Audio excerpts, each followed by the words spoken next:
You have to make cortisol first thing in the morning. Like, it has to spike up. And then it spikes up, and then it gradually falls through the rest of your day. And so some people do it really well. Some people don't do it that well at all. Yeah. Some people overshoot the moon. And so the cortisol awakening response, your rise and fall, that mountain that happens, is super important for things like your blood sugar, setting your blood sugar for the day, inflammatory response. It's the morning part of your circadian rhythm, and it helps tell your thymus gland to kill cells tagged as autoimmune. So what happens is your body, make cells, and before they get sent out to circulate in your body, your thymus gland literally goes down every one and says, are you autoimmune? Are you autoimmune? Are you autoimmune? And if it is autoimmune, it pulls it aside, simple analogy, and then it gets destroyed because you don't want autoimmune cells that you've created sent out. If you don't get the spike, if you don't get that cortisol awakening response, then that little autoimmune cell sneaks out. It doesn't get killed. And so many people say, I have really bad autoimmune symptoms in the morning. They're missing the spike most likely. Or they'll say, I was doing really well, but I've had a lot of stress, I'm not sleeping well, I've had all these things, and I feel very autoimmune. And I'll say, well, let's do your test, and we'll find they have a flatline cortisol awakening response. They don't mountain. They kind of do that. They just flatline. Wow, gosh, that is... I know. Heather Zawicki, which you've had on. Dr. Heather Zawicki taught me that in an autoimmune conference. And I was like, oh, that's huge. So many people say, I wake with autoimmune symptoms. Right. Yeah. Well, yeah, so that's so interesting. I mean, the circadian biology of the immune system, like the immune cells are really active at night and so forth. And so, yeah, like I've read some of that research on scleroderma and lupus and all that. Like symptoms are a lot worse in the morning, but I had no idea about that relationship with cortisol, which that like is mind blowing. It was the whole that right there made the whole conference. I'm like, well, I just paid for that one line. It's amazing. Just made the conference. Thank you, Dr. Zawicki. We tend to say cortisol is bad, like it's fattening and it's made of fat tissue, but you're highlighting one of its main benefits. Helpful. Affecting the immune system. Yeah, between that and the blood sugar, you need healthy levels of cortisol. We're on Dr. Jones. It's so great to be with you yet again. We've done a lot of interviews over the past couple of years, and gosh, we met way back and it was 2011. Really value your friendship and your knowledge and your awareness. And thanks to you and Mark, I've done a few of the different tests through that Dutch offers and the new Cortisol Awakening Response. And you offered to kind of give me some insights about what my interpretation would mean and so forth. And I thought it'd be great to just hop on here on Facebook. I'm going to share this over on YouTube as well. But just to give people insights, one of the things that you shared with me, looking at my metabolism of cortisol and cortisol metabolites, what you shared was you might suspect some thyroid issues. And I thought that is so cool. How can Dr. Jones know that I might be having a thyroid issue or conversion issue by looking at my cortisol pattern? So what led you to think that? It's funny. So the Dutch test does not do any kind of thyroid testing, but because the thyroid is such a huge influence on the adrenal glands and the whole HPA axis, when the thyroid slows down, or you have low conversion from T4 to T3, then it slows everything down, right? So your hair growth slows down, your digestion slows down, you get brain fog, you're tired, metabolism slows down, your adrenal, your HPA axis slows down. And then your liver slows down the metabolism of cortisol. So in your case, you had a low or slow metabolized cortisol, which makes me think, what's slowing it down? And then as a result, what happens is your free cortisol will start to go up because it can't get metabolized out. Metabolism is slowed down. So it's just like hanging out, floating around, like ready to be metabolized, and it can't be. And so in the hypothyroid pattern, I'll see a low, slow metabolized and a higher free cortisol. And it makes me suspect, I wonder if it's thyroid. It doesn't have to be, it's not, guaranteed gold standard, but I'd say about 70 to 80% of the time it can be. Interesting. That's a lot. Yeah. So that speaks to the role that the thyroid hormone plays on the entire body, how it speeds up cellular metabolism, and why people, their lipids tend to rise, they gain weight and all that when their thyroid is off. And so what a great way. Now, along those lines, would you necessarily see, because I've done my TSH and free T3, like every once a year I do my labs, usually like in the spring or something like that. And they seem pretty normal, right? So is this a more subtle way to dial in? Because we hear so many clients, patients coming in, doctors saying like, gosh, my doctor said my thyroid labs are totally normal, but I just feel like crap. I'm always cold, I'm constipated, etc. So is looking at the cortisol metabolites kind of a way to triangulate, if the blood tests are relatively normal?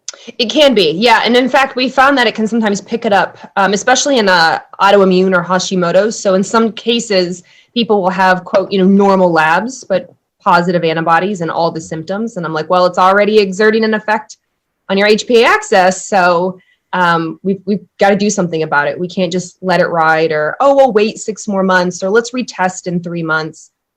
Those people feel like crap now. So let's address it right now. But again, like thyroid's not the absolute only reason. If somebody said, Carrie, I have none of those symptoms. My hair, I'm not gaining weight. I'm not tired. My hair's not falling out. I'm not cold all the time. My feet and hands aren't cold. I don't have constipation. I'm like, all right, it's not thyroid. I've got it. It's got to be something else. So let's figure out what the other thing is.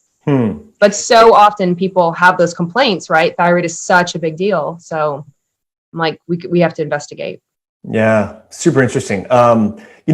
For me personally, it was interesting right after I did this test, before you and I had spoken, I just had this kind of intuitive sense, and I got some DHEA Forte from Biotics Research, which is like a porcine thyroid. I just ran it because I'm like, I kind of need like a little bit more of a kick in the morning. So it's kind of interesting that we're having this conversation. So now you said there's other factors that can affect, cortisol metabolism and so forth. What would that be? Well, so a big one that people don't realize that will slow down the metabolism of cortisol are medications, which I don't suspect you're on, but just for people who are watching, things like steroid medications, actual steroids like prednisone, but also think about your steroid inhaler, your steroid nasal spray for allergies. People who do Accutane for acne, they're on that acne medication, opioid pain medications, some of these suppressive to the HPA axis. You'll get a low metabolized cortisol. Traumatic brain injury, anything that affects the hypothalamus or the pituitary, it's going to slow the communication all the way down to the adrenal glands. Low cortisol output, low metabolized cortisol. And then anorexia. And what we're seeing is it's kind of variable. We've definitely had people, when you're anorexic and you're severely under eating, then your body will dial down the metabolism of cortisol, so it won't get rid of it, so that it can stay floating around for survival, to help with an anorexic state. And sometimes that dial down of metabolized cortisol can last years. Those enzymes sort of never recover, or very slow to recover. So we've definitely had people, primarily women, but some men, who said, I have a long history of anorexia that I'm over, but I had it for many, many years, and it will show up as a low metabolized cortisol and a higher free cortisol on the Dutch test. I'm like, well, I'm glad you're over it. Glad you've worked through it. Absolutely. But it seems to still be impacting your HPA axis and the way you clear cortisol. So there can be other reasons too. Isn't that fascinating that once people stop a certain dietary therapy or eating strategy, like you mentioned, anorexia in a negative sense, but even in the ketogenic diet, individuals with epilepsy, if they're in ketosis for say 6 weeks or 9 weeks or something along those lines, that they can really cut down on their epileptic and seizure events long after. So the body is adapting and so forth. So it's so interesting, this time domain, like we think about with insulin resistance and type 2 diabetes. A lot of practitioners don't think to ask, well, how long have you been overweight? How long have you been diabetic? Because that's going to play into this.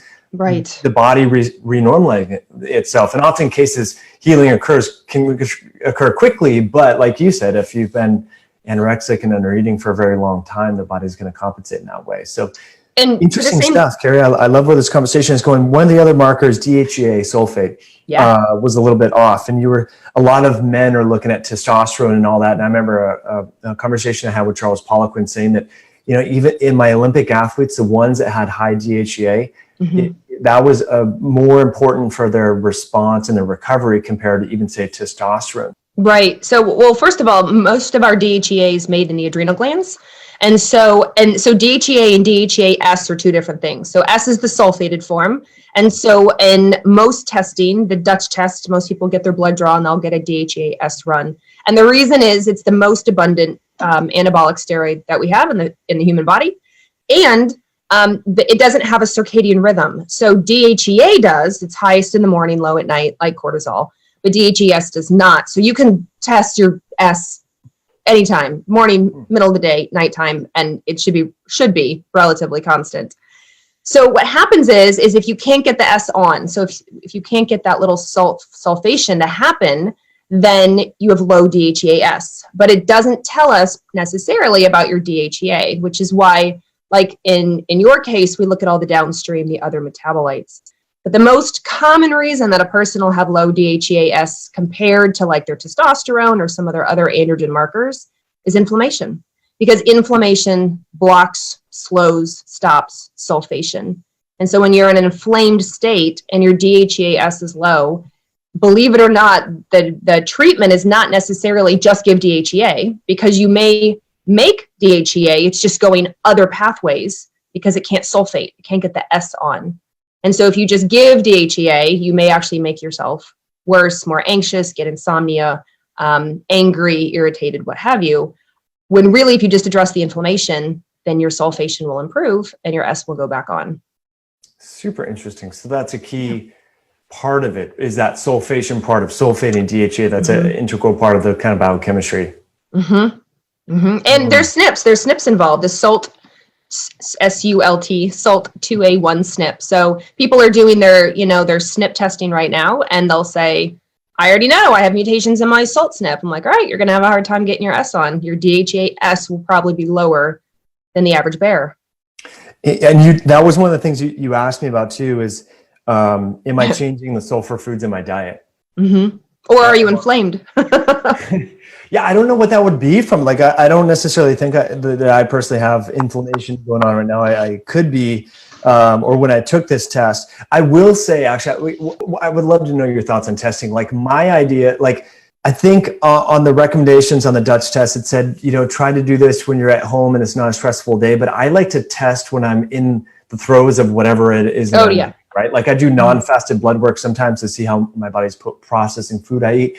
And when I took this, we were doing I was building a deck with my stepfather. So it was like hustle, grinding. We were moving a little bit, but I was like, you know what? I kind of want to see how my body is responding to this. It was multiple days of like outdoor kind of labor, if you will. So anyway, not blaming that at all, but I was just kind of curious what your recommendations are. Do you like to get people to do a baseline kind of like on a quiet day and then stress test, or?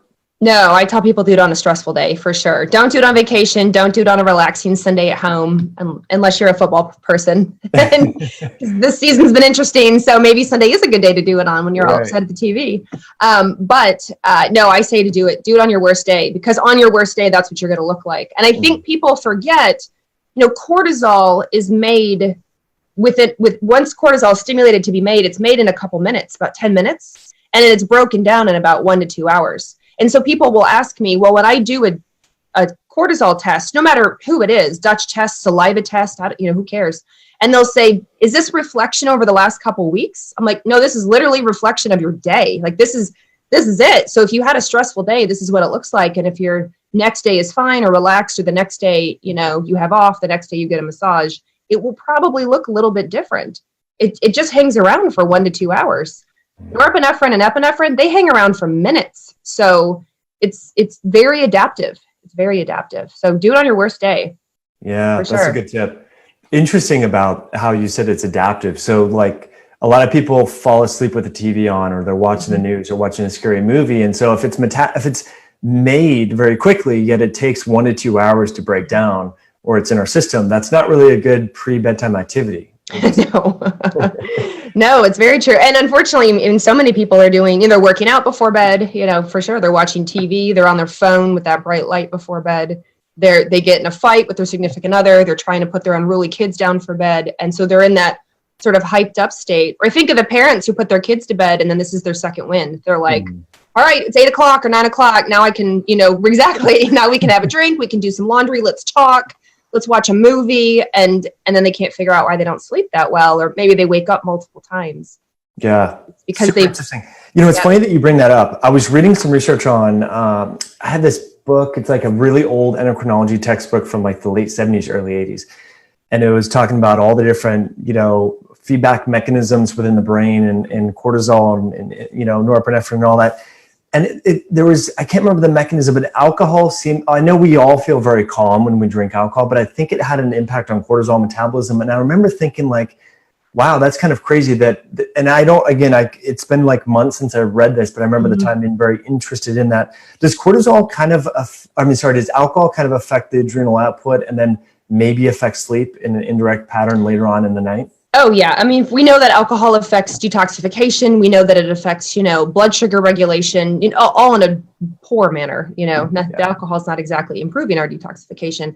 So when you've got detoxification coupled with, you know, blood sugar, coupled with the HPA axis, coupled with alcohol absolutely affects your gut microbiome. So now you've got a microbiome issue, and then now you're trying to go to bed. It's hard. Good luck with that. So knowing that, do you drink wine at all anymore, or are you pretty selective? No. Since I got the Oura Ring, I tell you what, Mike, I have one glass of wine, even in just, you know, at dinner, which I never drank much to begin with, as you knew, but if I had a glass of wine at dinner, I can't sleep. It greatly impacts me. And I'm like, too young for this. But I watch on the Oura Ring, my HRV goes down, my heart rate goes up, my respiration goes up. So it's not worth it. Yeah. For that, maybe 45 minutes of feeling more calm than you might otherwise. So, yeah, you're robbing Peter to pay Paul is what I like to say. Yep. Let's see what else. What are some other metabolites and things that we could talk about? I guess, you know, I've had some clients interested in the Dutch test, and then they approached me about hormones, and then they said, I want to test my testosterone. I'm like, well, why don't you do the Dutch first to kind of see where things are at, you know, your whole HPA axis. So if someone is just thinking about assessing their hormones and they don't really have any like baseline to go off, you know, when would you use a serum versus something like the CAR or Dutch Plus test? So this serum is really great for the spot hormones. If a guy just says, I just want to know what my testosterone is, go get your blood drawn. Absolutely. Now, the problem is if your testosterone's low, then I'm going to need a whole lot of other markers. I'm going to need to know how it's getting processed, if it's turning into estrogen, you know, just some other, why can't you make it? Is it a brain issue? Is it a testicular issue?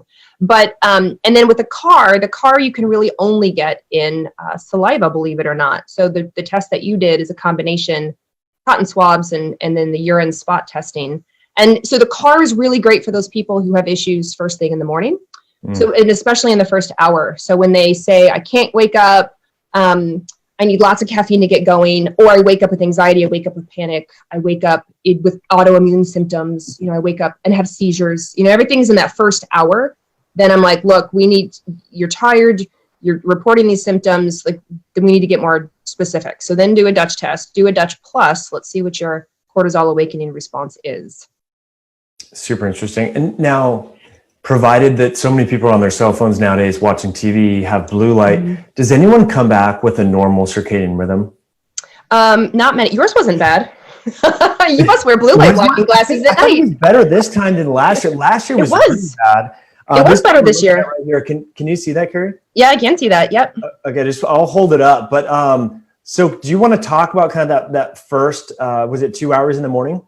Yeah, so it's first, so Mike, so he did this cotton swab first thing in the morning. So that's the little point on the far left. And then 30 minutes later, he did it. So it's his point kind of goes straight across. And then 30 minutes, his point goes down. And so it's within the first hour he did, there you go. So you see the, you know, little dot, little dot, little dot. That's within an hour of his day. And then later in the days, you go right across the screen. It says afternoon, his little afternoon dot, and then his nighttime dot is nice and low, like it should be. So with Mike, I said, what happens for you in the morning? It looks like your cortisol awakening response is already happening before you started testing. So I asked him about his stress and what was going on, and if he had inflammation, that he already had that cortisol rise pretty early. What time did you do this test? You did it at 6:45 a.m. That's when you started it. Waking up, fired up. Yeah. Yeah. I mean, which is super common with entrepreneurs, right? With go-getters, because you wake up with a lot of stuff to do. You have chickens to feed and a kid to get off and, off ready to go and a business to run, multiple businesses to run. So yeah, it definitely could have just been your mind was going before you were even awake yet. Right. Yeah. I mean, obviously it's probably not ideal and stuff like that, but I feel like in my 20s when I was really burning the candle at both ends with school and exercise and all that, and didn't know all the diet, lifestyle stuff I do now. I used to wake up with fatigue. So I guess it is kind of nice to wake up feeling like, well, I don't really need coffee today. It's now more of an optional thing. However, over time, that may not be such an ideal state, right? Probably the last 90 minutes of my sleep maybe isn't the best. And sometimes my Oura Ring will suggest that. So yeah, that's what I think I even sent you in the email. I said, what does your Oura Ring say? What are you doing? Yeah. Yeah. But totally it is better than last year. Your pattern is way better than last year. Yeah, that last year, I don't have it printed out. It's right here on my computer, but it was like really more flat. Well, in last year, you'd hurt your back and you were traveling constantly. Yes. You were constantly with our Canadian colleagues. So yeah, traveling is a bummer. I mean, it's so fun to meet new people and be an explorer, but it's tough on the body. Have you started to notice that more? Yeah. Yes, absolutely. I've been all over the world this year, and since getting the Oura Ring, my HRV plummets every time I travel. So I'm like, oh, okay, this is not good. Yeah. So sleep experts talk about like clustering sleeping and like front loading sleeping, like knowing that you're going to go somewhere, like you'll kind of increase your number of sleep deposits. When you come back, how long do you let yourself rest? I mean, I know work gets in the way sometimes, but ideally, if you were to be gone international for a week, how long would you give yourself a week of like, I'm going to let myself sleep in and not turn on the alarm? Like what are your strategies? Generally, it's a couple days, absolutely. And it depends which direction I'm headed. So being in the West Coast, if I'm headed east, like to Europe, it's much tougher for me once I get there than coming home. And then, but when I go west, like when I go to Australia or Asia, again, it's easier. It's easier going there than it is coming home. And so I can plan for that. Like, all right, I know I'll probably adjust really quickly when I go to Australia, but coming home will be a problem. Whereas Europe's the opposite. I can usually adjust there. It's coming home that's the problem. Or I adjust better coming home, but it's tough once I'm there. So it's a lot of like off my phone, the blue light blocking glasses, bed really early, not drinking, being mindful of what I'm eating, and then working. I usually work a lot from home right when I get back from trips so that I can lounge around in sweatpants and drink tea and sleep in. Take a nap and don't worry about it, right? Yeah. That's funny. Yeah, the first 2 days in Europe are brutal for me. Anytime I go, it's like, it really takes a long time, the first couple of days. Okay, so a couple of things. I know a long time ago, David Brady and Todd Lapine were talking about this back, for the organic acids and the HVA and the norepinephrine and epinephrine metabolites. Can you talk about what those mean and the ways that we can understand and how to tweak what's going on with that? Absolutely. So HVA is a dopamine metabolite and VMA is a norepinephrine epinephrine metabolite. So it's not a direct, it's not one-to-one. We're not measuring actual dopamine. We're not measuring actual norepinephrine and epinephrine. So it's an indirect measure of maybe how your dopamine status is, but it also potentially maybe even SNP status because it takes COMT and MAO to break it down.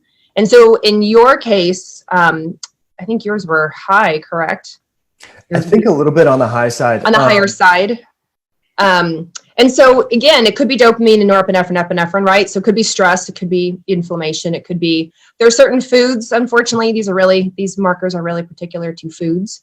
It could be if you have an upregulated, COMT or an upregulated MAO or upregulated both, that will cause increased levels. If you're taking something, if you were like, oh, I take tryptophan or, I'm taking, not tryptophan, tyrosine, or if I'm taking dopamine, I'm taking Mucuna, then that will do it. Or if you said I'm taking, I drink a lot of energy drinks and I take ADD medication and I'm on, caffeine pills, that will do it. So it kind of depends on the person. Yeah. I did have a little coffee this day. I know I shouldn't have, but I did after, it wasn't in the morning. It was later in the afternoon because I told you we were doing. So anyway, that I'm not blaming it on that, but yeah, I think slightly above the average range right there, which is good. Yeah, and your MMA was a little bit high too. Your methylmalonic acid, methylmalonate, which is the marker for adenosine. So adenosylcobalamin, so the B12 of your mitochondria. So it was just a little bit out of balance. Good to know. So MMA, that's, so the marker, so a lot of practitioners just look at serum B12, but MMA is going to be a lot better. Especially for, again, that mitochondria health. So, because when you do a serum B12, first of all, it may not always be that accurate and fit with the symptoms. But second of all, most people just give methyl B12 and they forget about adenosylcobalamin. So methylcobalamin, they'll forget about adenosylcobalamin. And sometimes you need both. Or sometimes you just need one. Or you just give hydroxy and let the body decide.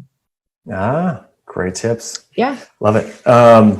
Last thing, a lot of guys are worried about hair loss, myself included. A lot of males in my family have thinning hair. And so what's cool about what you offer is the different forms of DHT, which is great. So for guys that are a little bit concerned about, their future and hair loss and all that, that's another attribute that the Dutch Plus can help them kind of better understand to see what their risk is. And your risk went down. So that's good.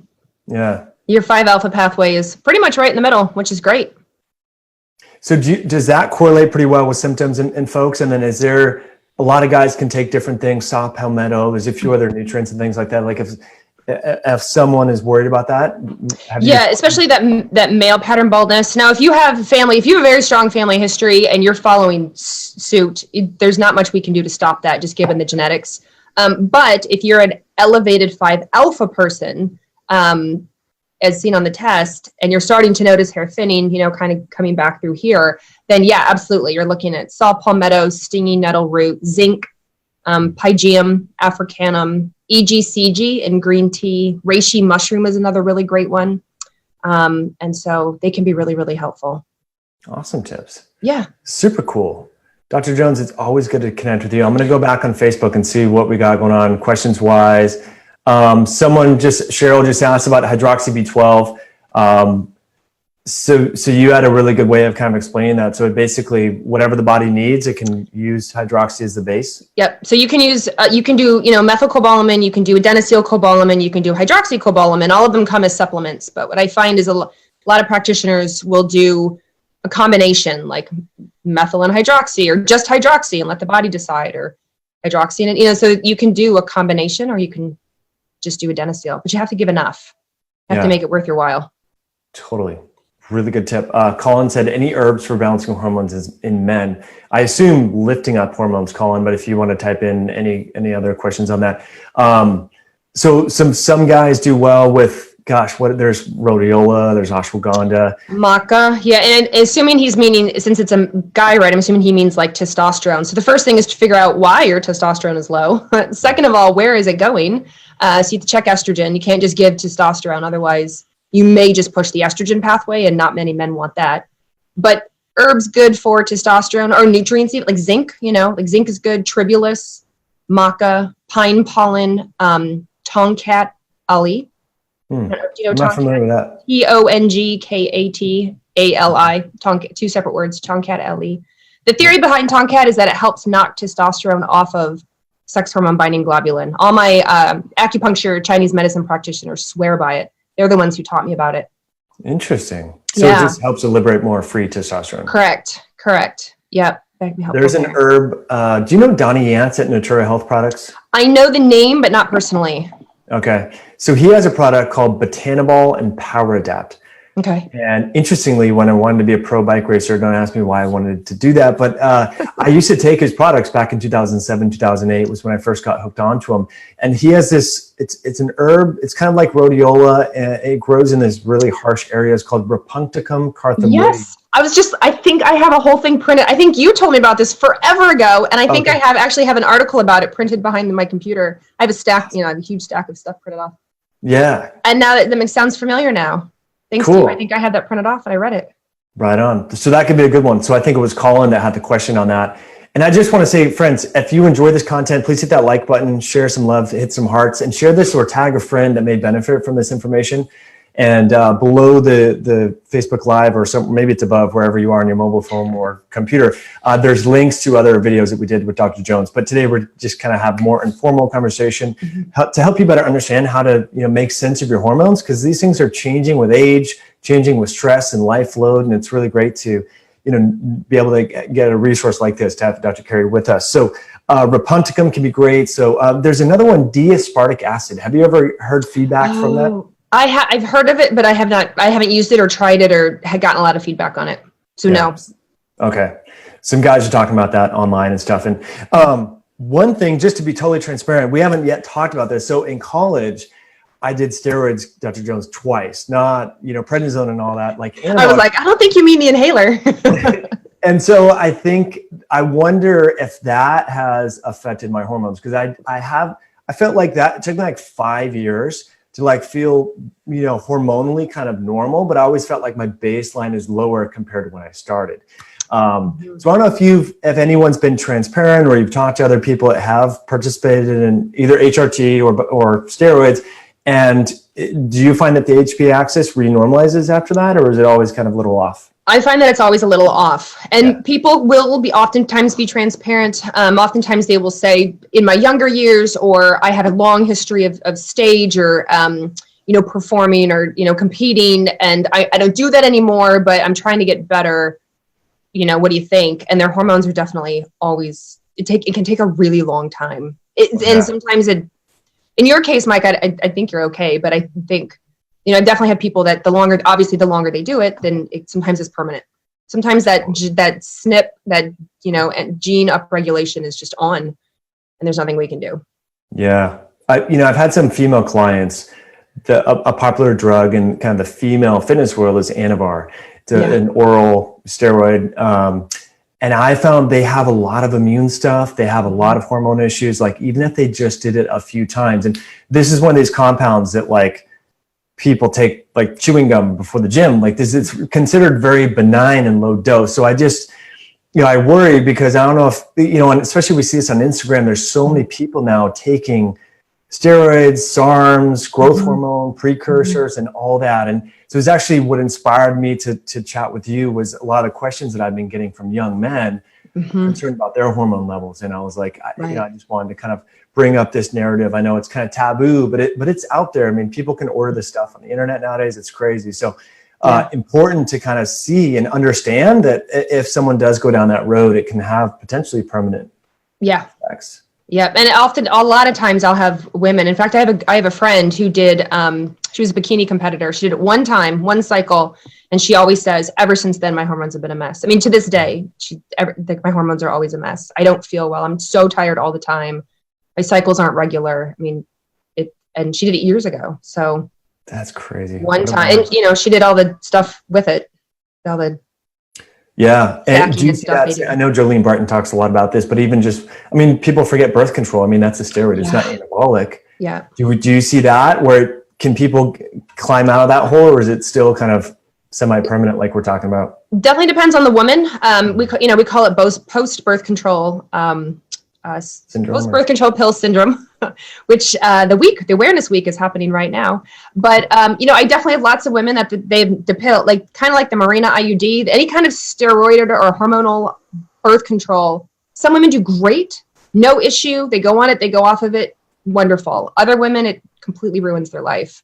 A lot of symptoms, and not even necessarily a lot of hormone symptoms. They may have other symptoms, like their insulin completely becomes dysregulated, their glucose goes up, their cardiovascular symptoms, gut issues that you wouldn't often directly associate other than, hormonal symptoms. So you have to be really careful. Like just go in eyes open. I'm not saying that you shouldn't do them. Just go in eyes open. It could be really a big problem for you. Yeah. Gosh. Awesome stuff. I mean, we could talk about this all day and do another podcast, I'm sure, but anything else, about Dutch testing, about the cortisol awakening response, some of the new tests you guys are adding on, which I think is really cool, like the organic acids. That was such a nice, I remember seeing some promotions about that. And then it was nice to see it in the report. It's like, oh, cool. It's like you're bundling these things, which is great. Yeah. Kind of parting words of advice for folks. My big one is, which we've talked about quite a bit, is always sleep. It always goes back to sleep, and it goes back to circadian rhythm. So you want that bright light exposure in the morning.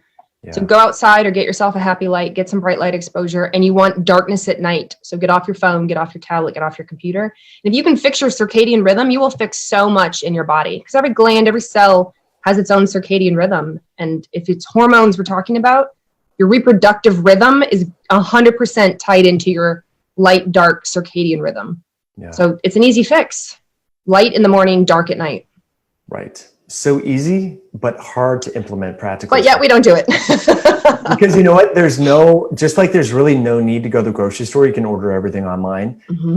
For a lot of people, there's really no need anymore to get outside. Like you can get from your house to your car, to your work, to the whatever, and you don't even need to go outside. So it's like, it sounds weird, but that's part of the reason why we have chickens too and everything. It like gets us out. Like we have to let them out of the chicken coop. Now we have 2 pigs now. You got to come check on it. We have 3 turkeys, 2 pigs. So cute. I love it. The Mutzel Farm. I can't wait to come up next time. Yeah, it's the pigs, to be honest. I know a lot of people eat pork and that's totally fine with me. I used to eat a lot of bacon, but seeing how cute they are and how emotionally intelligent they are, like even side by side to compare to dogs, like they're really something else. They're pretty special.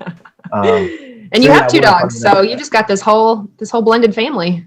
Trying to, you know what?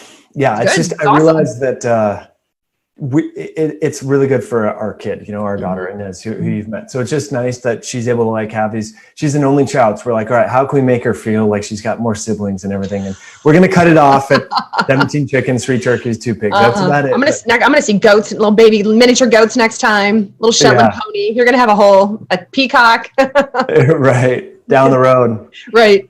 Okay, let's see. Just one final question here. Cheryl has a really good question. She's 51. She still cycles. Her lab shows she's menopausal, and her practitioner prescribed pharmaceutical estrogen and progesterone. I know you have some comments on there.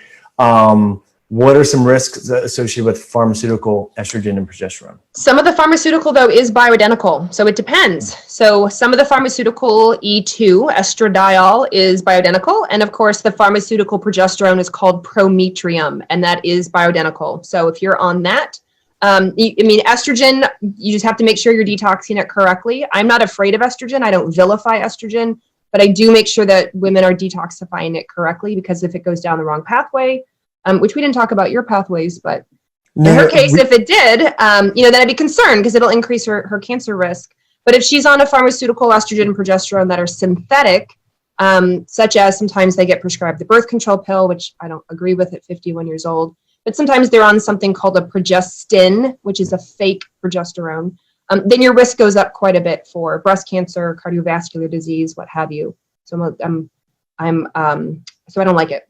I'll just be honest. I don't like it. But whether it's bioidentical or progestin or something along those lines, like a synthetic compound, I do like, and you were going to comment on this, the pathway. A lot of even practitioners are kind of unaware of the cytochrome P451B1.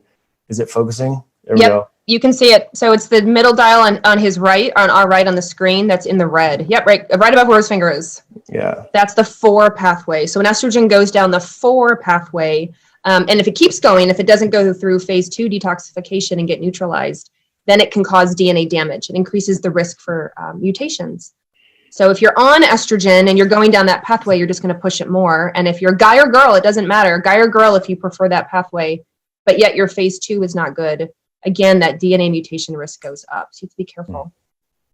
Yeah. So that would be scary. I mean, if anyone was on any type of hormones. Now, some things that you can do about that. I mean, we had some emails about sulforaphane and DIM, and there's a few different cruciferous vegetables. Glutathione. I mean, what are like? Yep. The Apiaceae family, people forget about. There's some research on that. That's your raw carrots, your celery, your cumin, your anise, your coriander, like that whole family can be really good for that pathway as well. The broccoli, the kale, the cauliflower family, as we've said, definitely glutathione, N-acetylcysteine, sulforaphane, real sulforaphane, active sulforaphane, diindolmethane, DIM, indole-3 carbinol, all those things we just mentioned, that focuses on your phase 1 detoxification, but then you still have to get through phase 2. So make sure you don't forget about your phase 2. And then after phase 2 is phase 3, you have to get it out. Yes. So there's a detox is big. It's bigger than we think. Yeah. Are you big into sauna therapy? Yeah, definitely. Yeah, definitely. Now that I have my new house, sauna is the next thing I'm getting. There you go. Yeah. Where did you buy, by the way? Where is it? In Vancouver. We're in Vancouver, actually, as opposed to Portland. That's awesome. Yeah. Before you were just south of Olympia, right? I was in DuPont for a while, and then Olympia for a while, and then we moved to Vancouver. That's cool. So we just keep going down I-5. Yeah, pretty soon you'll be in Portland, but I know. Well, maybe. but the airport's close for you, right? I mean, before you were kind of equidistant. You're like, Yeah. So now it's like literally 15 minutes. It's the nicest thing in the world. yeah. Like my flight to Toronto tomorrow is at 6 a.m. and thank goodness we're 15 minutes from the airport. Yes, that's still an early. I did a 6 a.m. last Wednesday to out to whatever, and man, it was brutal because you're getting up at 3. It's ridiculous. So much for my circadian rhythm. My Oura Ring's going to hate me. I know. Well, at least the sun's out. You can get outside, hang out with your husband, have a good dinner and stuff like that. But as always, Dr. Jones, really appreciate you coming on, guys. If you're still here, hit that like button, share this with someone that will benefit, that is worried about what their hormones mean and how to interpret them. And I'll put links and I'll put the transcript as well to this video later on this afternoon. So